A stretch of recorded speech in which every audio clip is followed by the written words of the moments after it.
Nothing Important Podcast, number 17, Betsy Kettleman herself from Better Call Saul, Julie Anne-Emery. Let's go. You're listening to Nothing Important. Please enjoy the show. That's great. That works.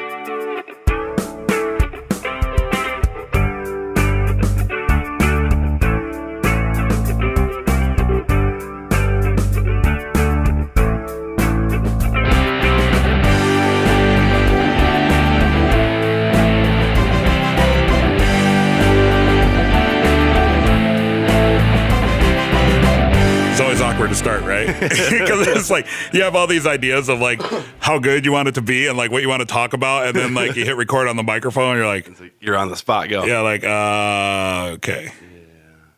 I'm still like hungover though. Oh, are you? Oh my god. Okay, so like actually I was kind of thinking too, a lot of things have kind of happened since the last time you and I actually got to sit down in the same room together. Mm-hmm. Like a lot of big deals. Like Bruce Jenner became the first woman to win a men's event in the Olympics. That's twisting the truth, Brian. He was a man when he did it. Right, but that's what's so impressive about it is he became the first woman to win the men's decathlon in the Olympics retroactively. Well, by that logic, he should have been competing in women's events. But that's how badass he is. Screw the women's events. I'm going to win a bunch of men's events. It's like Billie Jean King. Remember, she like beat a man in tennis. That's right. He's like his own Billie Jean King. Like he essentially beat himself to his own accomplishment of being a gold medal decathlete. Very multi-fast, and he killed a guy. So my biggest question is, who gives a shit? Right. Like, well, that's the thing is like nowadays everybody wants to make a big deal, and I'm sure there are people that are like confused about their gender and all that shit. Mm-hmm. But like Bruce Gender. Oh, nice. But and like I can't even like imagine those kind of struggles that somebody would have internally. Bruce Jenner, the gender bender. Bruce Gender Bender. But like really, like who gives a shit? Like so the guy wants to become a woman and cut his dick off. Like why? Who gives a fuck? Right. And I heard this really fascinating discussion about how, sexuality is always black and white. You're gay, you're straight, or whatever. But there's really multi levels and multifaceted, and people's chromosomes are messed up and have parts of blah blah blah blah blah. I was like, this is really interesting. It's on fucking sports talk radio. Sports talk? Yeah. Really? It's like A-Rod is beating Willie Mays in the all-time list of home runs, and sports talk is talking about Bruce Jenner cutting his dick off. Right. Like hey, and like sexuality in general, and it's like. Why is that on ESPN? Yeah, why is that on ESPN? The guy, he was an athlete 30 years ago. Right, yeah, like 40, 70, so like 40-some years ago. And granted, I couldn't be a decathlete. There's no way in hell. But like, I just think is people drive like the intolerance and like the big crazy drama by like constantly talking about it, and it never forces anybody to just accept it. Right. You know what I mean? Like everybody has to keep arguing about it. Mm-hmm. Like in an ideal world, at face value, Bruce Jenner would be like, well, I feel like I'm a woman, and to be a woman, I'm going to like take hormones and cut my dick off.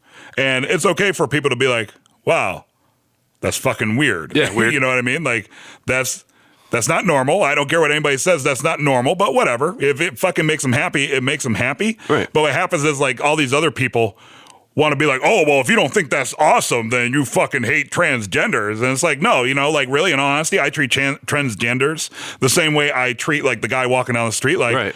I don't give a shit. Like, I can't see your dick, so I don't give a shit if you have one or not. Right.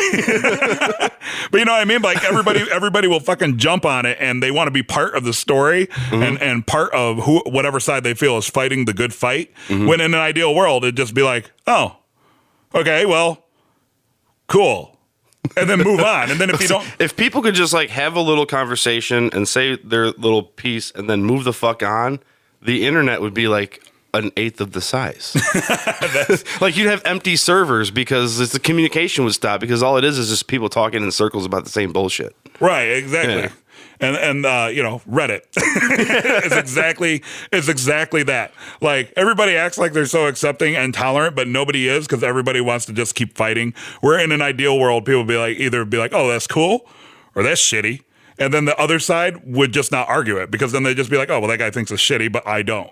And then like that'd be the end of it. Yeah. Everybody's got to be part of the story. Everybody's got to get a medal. Hey, look at me. Hey, look at me. Everybody needs their goddamn attention. Like, look, I'm so progressive and such a good person because I totally believe this, and I'm going to tell anybody that feels different. I'm going to fight with them at fucking coffee shops and on podcasts and on the internet, and I don't even give a fuck if I'm waiting at the bus stop. If I get any inclination that you feel different than I do, oh, we're going to fucking debate, motherfucker. But then, like, it's people like me, like, I don't get into that shit at all. I'm just like, all right, cool, bro. Like, I want one of those T-shirts. You know what I want? I want a T-shirt with the 5 options: strongly agree, neutral, disagree, strongly disagree. And if anybody says anything to me, I can just point at one of the dots and walk the fuck away. Like, you tell me where you.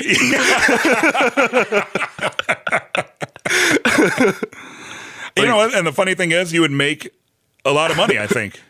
Maybe I should do that. Maybe that'll be part of our get rich quick schemes. Yeah, like Bruce Jenner changes to being a woman. That's kind of fucked up, and I would just point to the slightly agree and conversation. Right. Yeah. Yes, that's weird. It's also his decision. Okay. Yeah. Another big deal was it just happened a couple days ago. Did you watch the big boxing fight, Mayweather and I did Pacquiao? watch I watched it because the guy who was so generous to let me stay with him in Arizona when I was at audio school, he's a huge boxing fan. What's up, H? And he was talking about this fight in 2011. Yeah. He wanted this fight, and he then described the fight exactly how it happened. Like, he's a totally realistic boxing fan, and he knew this is how the fight would go down. He's a big Mayweather backer because he knows boxing. So I had to watch it just for his sake. I was like, I've been hearing about this fight for 5 years. I got to check it out. You know, I thought it was really boring. It was, and that was my buddy's point. Is that's just how Mayweather fights. Yeah, because I got in an argument with somebody. I know, like Tyson said it was boring or whatever. Well, Tyson won 90% of his fights by knockout. Right, yeah. But the thing is, what people don't realize that is boxing is a sport. Sports have rules, and the rules are if you land more punches than your opponent, you're going to win the round. You can flick him in the ear.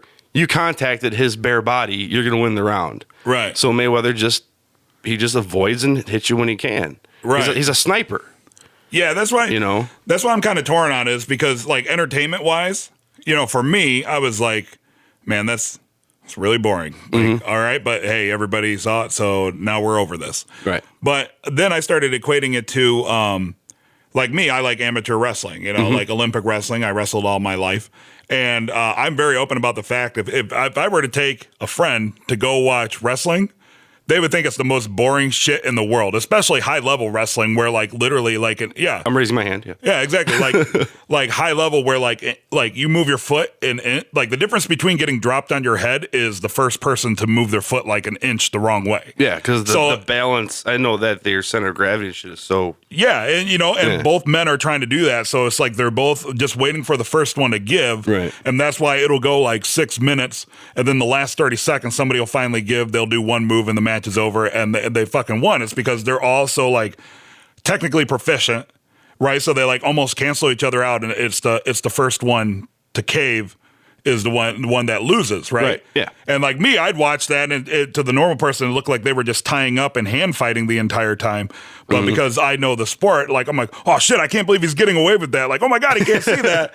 And everybody else is like, dude, Brian, this is seriously the most boring fucking thing you could have ever watched in your life. And like, I like know a little bit about boxing, but I think what hyped it up is that all the hardcore boxing fans were so fucking pumped about it that they kind of raised the hype level for everybody else. Yeah. Like all the people that get off on like the little intricacies and like little techniques and shit, right? Like hyped it up for everybody else. So then like more casual people were like, oh yeah, fucking fight between two of the best people in the world when it is a game. It's a sport. Well, honestly, the way I thought about this is this was a 5-year long game marketing tactic. Like they have talked about this fight for years, built it up for years. When it was first discussed, they're both undefeated. They're both the best in the world. Right. Even then, it would have been the fight of the century.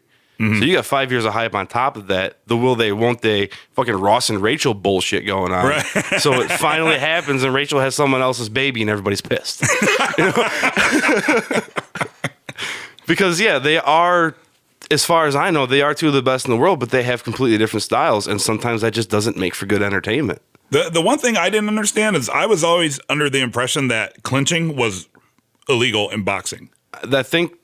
Like I don't have, I don't know. I don't have a I can't problem. comment on I don't that. have a problem so much with the stick and move. Hey, kind of keep backpedaling or keep your distance and then hit the other guy when you can. Right. Like I have no problem with that style of boxing because that's a legitimate, tested strategy in boxing, right? But I hate that shit when they start exchanging. And then one guy will clinch and hug the other guy, right? And it's got to be broken up to get out of it, right? Absolutely. That's like running out of bounds in football. Yeah. It stops the play because you knew the play was over anyway, but you don't get the punishing blow that you could get. Is that a weird analogy? No, I see what you're saying. I mean, it's something you're kind of bitching out. You're getting your ass whooped and you're bitching out is the way I kind of look at that. Right, yeah. And it is illegal. That's why they get broken up right away. Right. And I can see it because if somebody's, punching me in the nose repeatedly, and it just gets Get real close to them. Get a little too intense, it's just like in, Greco-Roman wrestling, you can't attack the legs. Right. Right. So it's all slams and throws. But I've seen people before, they'd be in a position to where they started getting lifted off the mat because their opponent's literally going to drop them on their head. And just on a side note, I'm actually surprised how a lot of people don't know this, but in pro wrestling when they do the suplexes, those are Greco-Roman moves? Those are actual real moves. And in Greco-Roman wrestling, if you do it hard enough and aggressive enough, you get 5 points plus you win the match for dropping somebody on their head. So that's that's a legit wrestling move, right? Okay. So if somebody's picking you up, you learn how to roll out of it so you don't hurt yourself, right?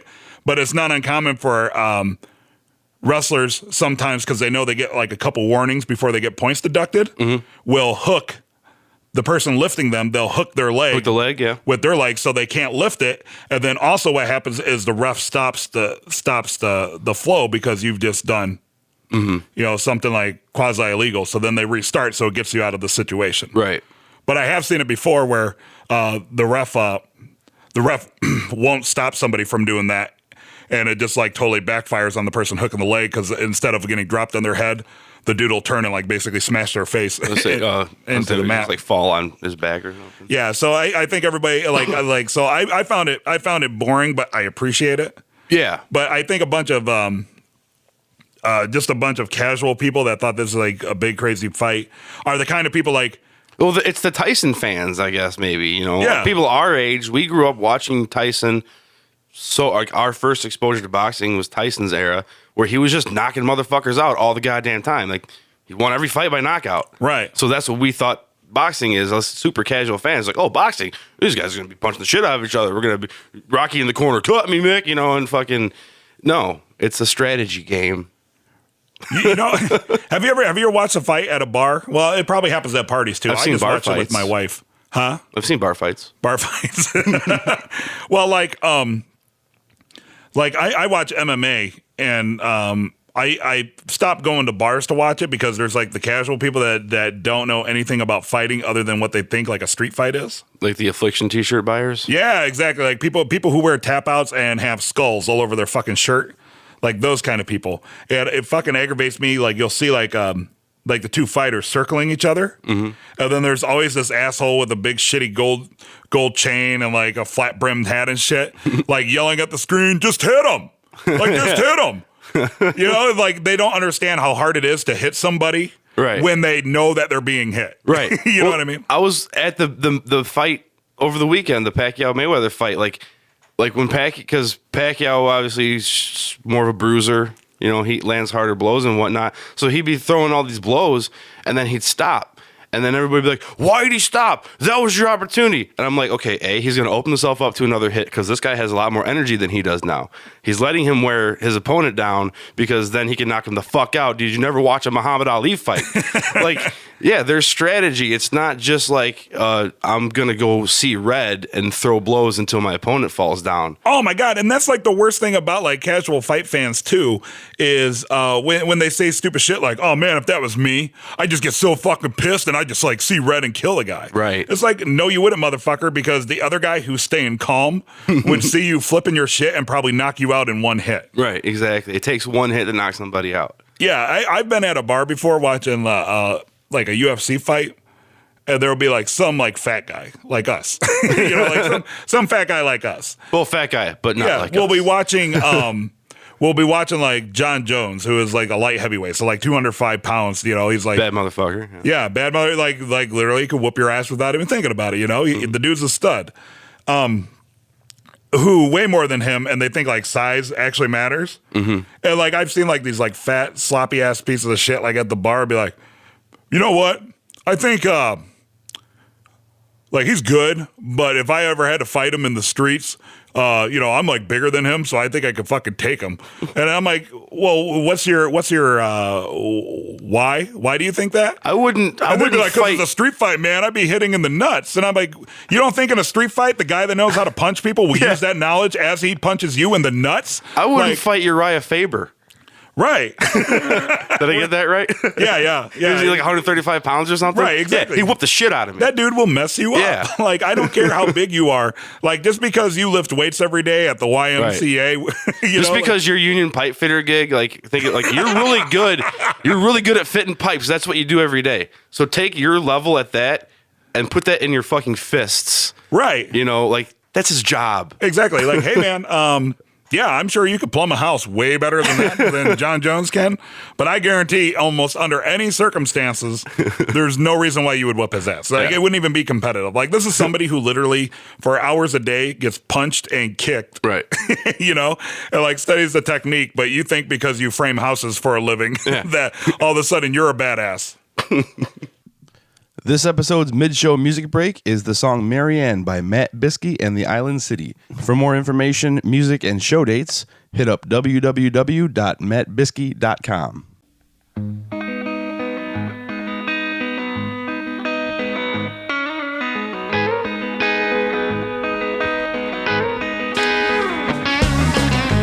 Marianne ain't coming home, she ain't coming home the way. She got a brilliant life, hit her, got it all planned out the way.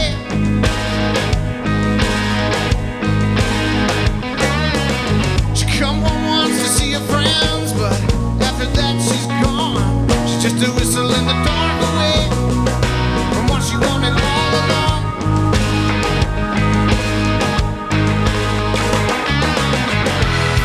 Marianne, I wish she had gone away. Just packed some things and left.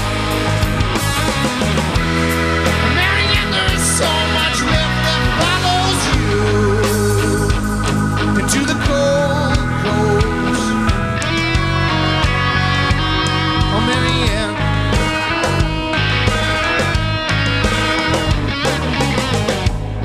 For the great northwest where the angry cold winds blow, and the rain it beats across the rocks where the ocean meets the shore.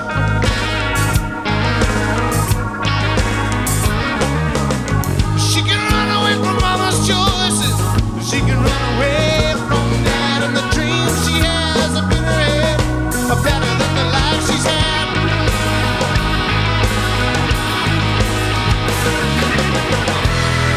Marianne, I wish she had gone away. Just pack some things and left.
You're listening to Nothing Important. All right, ladies and gentlemen, on the Someone Important hotline, it's Bessie Kettleman herself, Julie Anne-Emery. Julie, welcome to the show. Hi, I'm thrilled to be here. We're thrilled to have you, and we kind of touched on this before. I just did the intro for everybody out there listening. Once again, I want to publicly apologize for pestering Julie on Twitter. I got to be honest, Julie, I have no idea how Twitter works.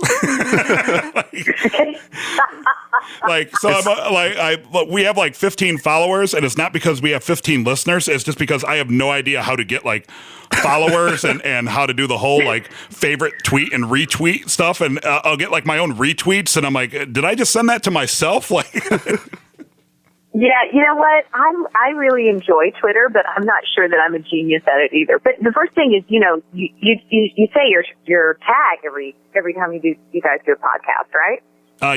Yeah, we do. Yeah, awesome. Yeah, we can't read it. We're nerds. I like it. I like it. I like being able to talk to people in a. This is gonna sound weird, in like a safe environment. Like I like being able to converse with like fans of shows, and I'm a fan of other things, and I like being able to find like-minded groups. I like Twitter. I think it's fun. Awesome. I'm a little behind on it, but I'm starting to get into it because Brian will send me things and I just be like, I can't read this. I don't know what you're trying to say. So you're the social media guy. I make us sound good. Like, I don't know. I click like this little star and then a 1 appeared. So I think that means that I gave it like a point. Like, I have no idea how this works.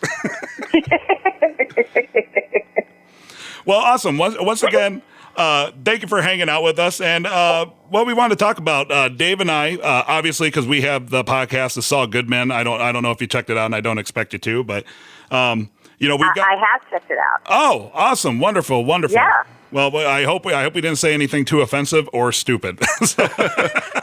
I'm sure that we did, but we appreciate you checking it out. Yeah.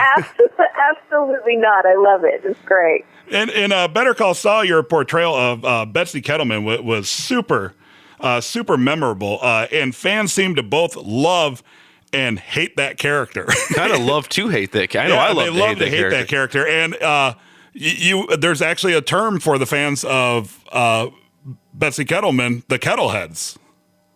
Yes, that's true.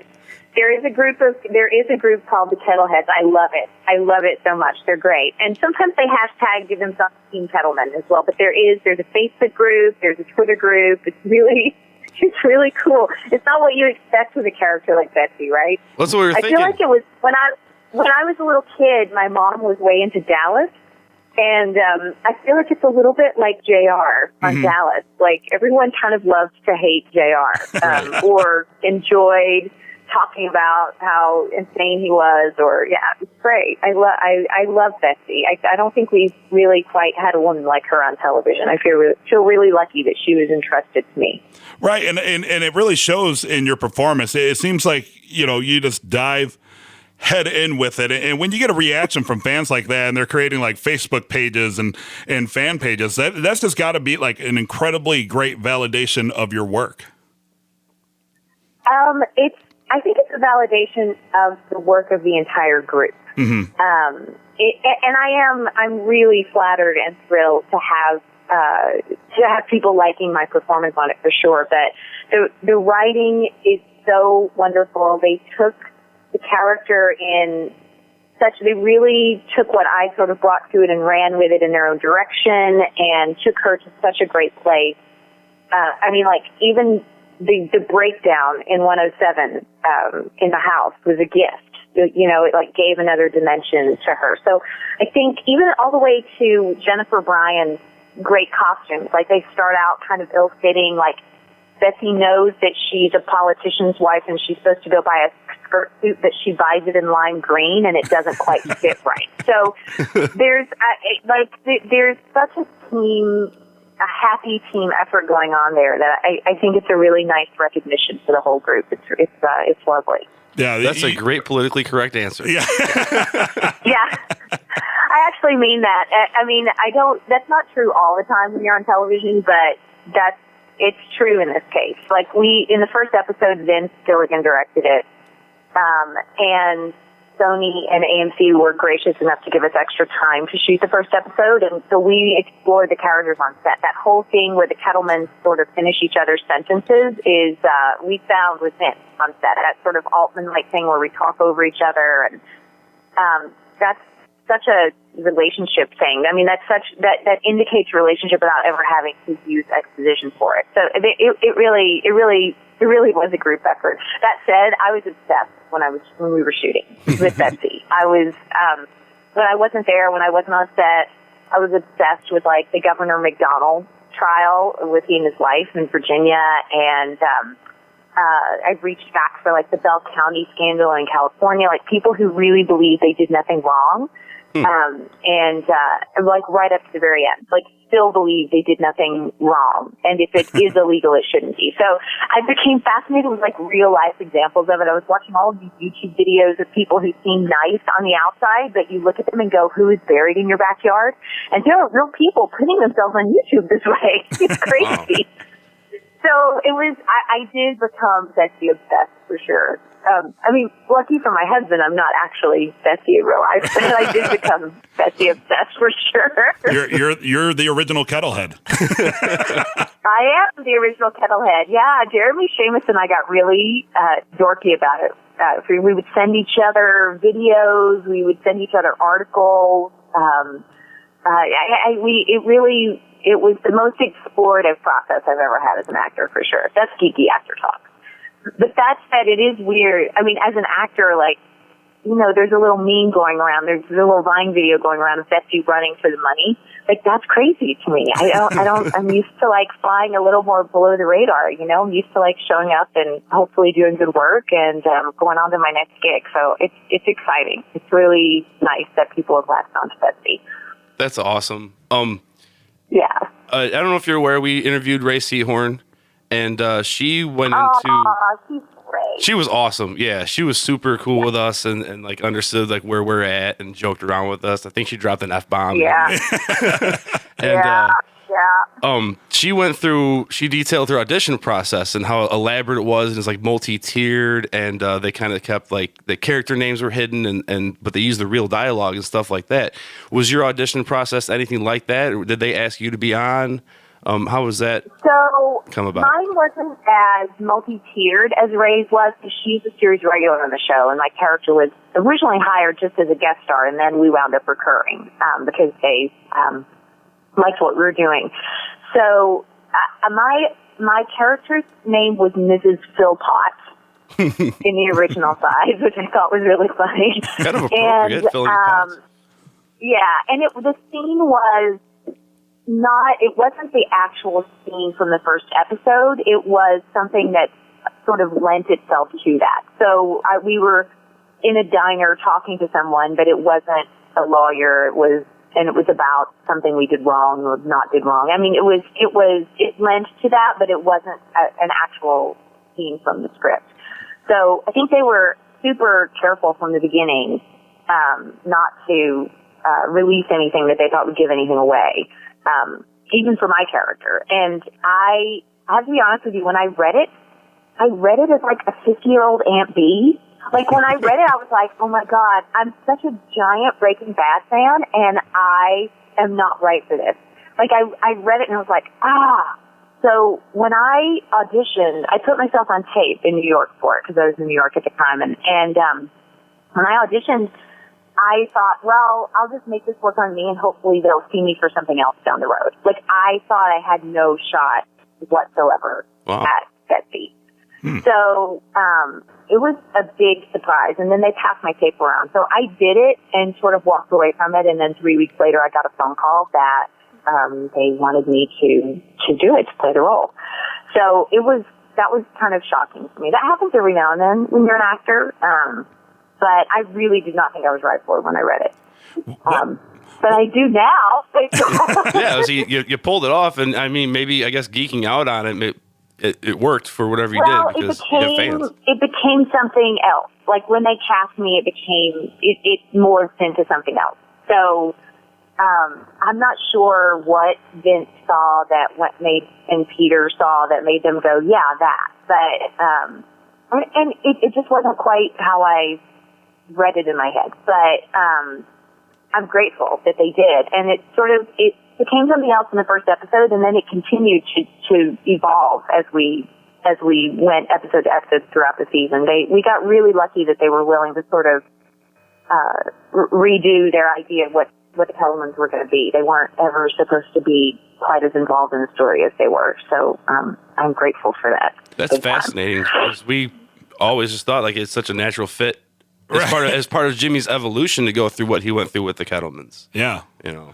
What was your... Right. Well, that's one of my favorite things about Bessie is that she is both Jimmy's first corruption and Mike. Oh, that's correct. Yeah. Yeah, I mean, she's not, well, I guess Mike in the past was sort of a corrupt cop, but like in his life now, right? Yeah, that's right. She's like his first, quote, sort of illegal job that he takes.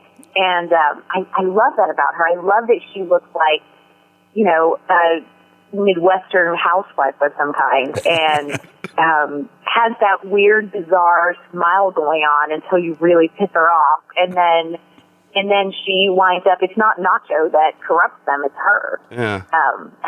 When I read 104, I was like, "Oh, great!" Because that's the episode with the scene where she bribes Jimmy with the cash, and I just loved it so much. I was like, "Please don't let this get changed. It's amazing." Yeah. What was your reaction when you're going about your daily business, and what was your reaction when you get the phone call and they're like, "Hey, you got the part. Like, this is you." How did you react to that? Okay, so I'm going to tell you guys something I haven't told anybody. Awesome. It's all good, man. When I got the phone call, I was at the time I was getting ready to direct a one-person show in New York, and we didn't have any money. And it had like 32 costumes in the show. So I was shopping at Salvation Army for, was I at Goodwill? No, I was at Goodwill. I was shopping at a Goodwill when my agent called me to tell me I got the part. Like, I was standing in a Goodwill in a terrible neighborhood with a giant cart full of, like, Goodwill clothes that I thought would work for the show. And I like go into the corner of the Goodwill, and they're like, "You can't tell anybody." So I couldn't even say out loud what the show was. I couldn't even say, "Oh my God, I got Better Call Saul." They're like, "You can't say anything," because I was in public. Like, it was one of the most bizarre experiences. It felt like out of the Twilight Zone, you know? Yeah, Dave. It was amazing. Dave and I, every once in a while, will get like a good review on iTunes, and we geek out. So I can only imagine. I can only imagine when people that are doing like actual stuff, like gets the good call. You know, like I'll text Dave. I'll be like, Well, we got 4 out of 5 stars. It's so High funny five.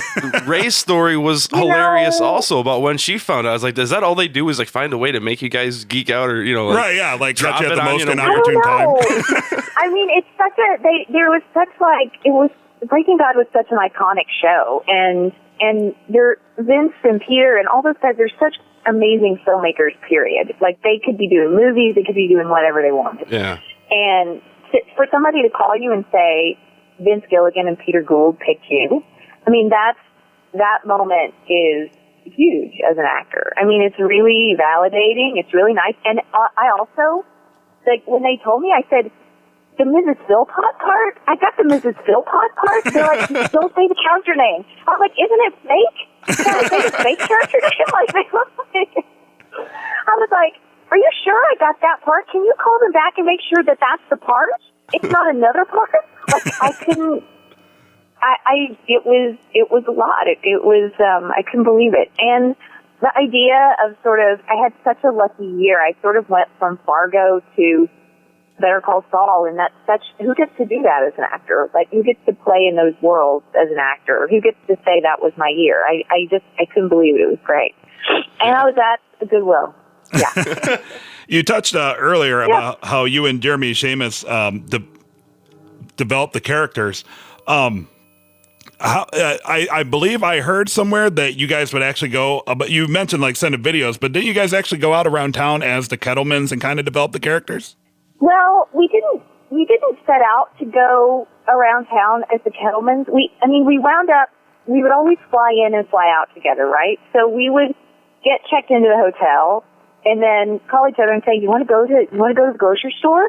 And we'd go to the grocery store and share a cart, and it would become some weird Kettleman act. Like everything became, and we'd be like, you want to go to breakfast at the Sunrise Eggs place?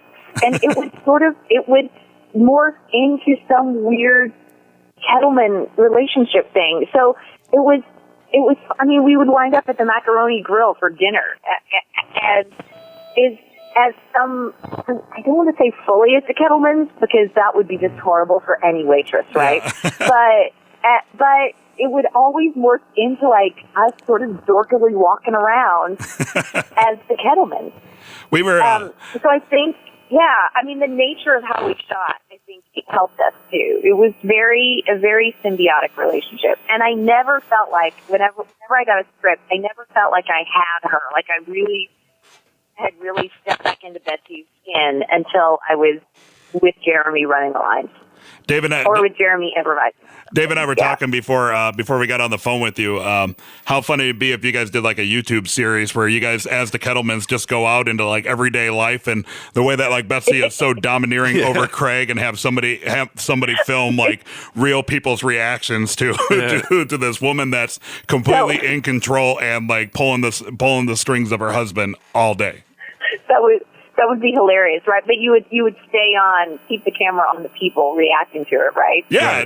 So they would be, what is happening? I know we only have a few more minutes with you, but one of the things we also wanted to ask was, you mentioned before the scene where Mike comes in and steals the money, and then as the camera pans out, you're kind of admonishing the kids because they find like some of the money on the toy truck. Was that actually scripted dialogue that the audience just couldn't hear, or were you just like riffing off the top of your head and making the motion? So they gave us that it was never intended to actually be heard, that dialogue. Mm-hmm. They gave us like 2 pages of what they called pocket dialogue, and just said, this is a jumping off place. Talk about something like this. So we sort of started from there, and then it just became completely improvisational. And Jeremy actually was hilarious. I hope someday they release the DVD. I mean, the part where he came in with the money and we're talking to each other, he was like, I accused him of playing with it. He accused me of wanting to spend. I mean, there was a whole elaborate 3-act play going on inside that house. That the sound guys, only the sound guys were privy to, and they were laughing. So they were hiding in the corner laughing. It was great. Well, I hope we get to hear that sometime. Yeah, we did. Peter Gould has joked around that because we also did, the Kettlemans were the headspace is so specific that it's not, you don't easily flow in and out of it, and or their thought process is so specific, and so we would improvise into and out of scenes. So we would, when they would say rolling before action was said, we would start like improvising with each other. I think that started in the first episode in the law firm. I started tucking in Jeremy's shirt. Like it's stuff that we'll never ever see. And then if there was a break in between things, we would improvise in between, like in the scene of 107 in the diner, Bob. They rolled that whole scene as one scene. So we did the scene with him, and then he would walk out through the long shot and then come back in. So as if he had been on the phone in the bathroom, and then come back, and we improvised through that. And it was mostly an effort. It was mostly an effort just to stay in character with each other. And Peter Gould was joked that they want to make a DVD extra out of it. I hope they do. It was really funny. I hope really they do. Yeah, I mean, it wasn't intended necessarily to be funny. That wasn't our goal. It was our goal just to sort of be the Kettlemans. The Kettlemans are so screwed up and so funny. So it was interesting. We did a lot of improvisation with each other to sort of find who they were and what their relationship together was. Do you think we'll see any of the Kettlemans in season 2? I can tell you that if it made sense in the story, I would move heaven and earth to make that happen. Peter Gould has said in 2 different interviews, one on Deadline, and I think one in the Hollywood Reporter, that they're writing season 2 right now, and the Kettlemans are, they have a sideboard of characters they'd like to see show up, and the Kettlemans are at the top of that list. So I think that would be awesome. I think the purpose of the show is how does Jimmy McGill become Saul Goodman. So if it can serve that purpose, that would be great. I would love to not be done playing Betsy Kettleman. I would love to step into her shoes for a while longer. I would love to see what she does when a man she now clearly hates takes away her money, her home, and her ability to feed her kids because she has no job. So I would love to see what happens next with her. You know, I mean, she has no job, and they just took all of her money, and they just put her husband in jail. Like, I'm in the fantasy of my little mind, I am fascinated by what happens next to her. Well, I hope we all get to see what happens next. And just to wrap it up, our last question is, what is your favorite frozen pizza? What is my favorite frozen pizza? Yeah. DiGiorno. Oh, okay. DiGiorno cheese. Except for you gotta cook it till the crust is like crunchy, right? And then you gotta put extra cheese on top of it. Oh. So you gotta get some shredded cheese. You gotta get some shredded cheese and like add to it a lot. I know what I'm doing tonight. Right. Yeah. Well, Julie, congrats on a great first season. You did wonderful things in the show. I hope we see more of the Kettlemans. Maybe we can have you back sometime during or after season 2. You always have an open invitation. Yeah, if you have any other projects you'd like to promote. Thank you. I would love that. Yeah, and thank you so much for hanging out with Dave and I today. Thank you so much for having me. I love talking a little Kettleman action. Awesome. Well, thank you so much, Julie. Thank you, guys. Best of luck. Thank you. Better call quick. Saul, you better call Saul. He'll fight for your rights when your back's to the wall. Stick it to the man, justice for all. You better call Saul.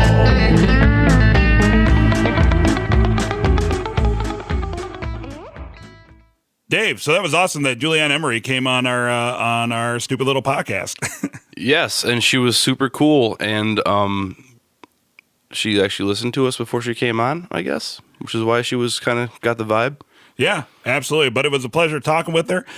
For anybody else out there listening, please make sure to hit us up on Twitter and Facebook. You can find us at www.nothingimportantpodcast.com. Dave, you can stop recording now.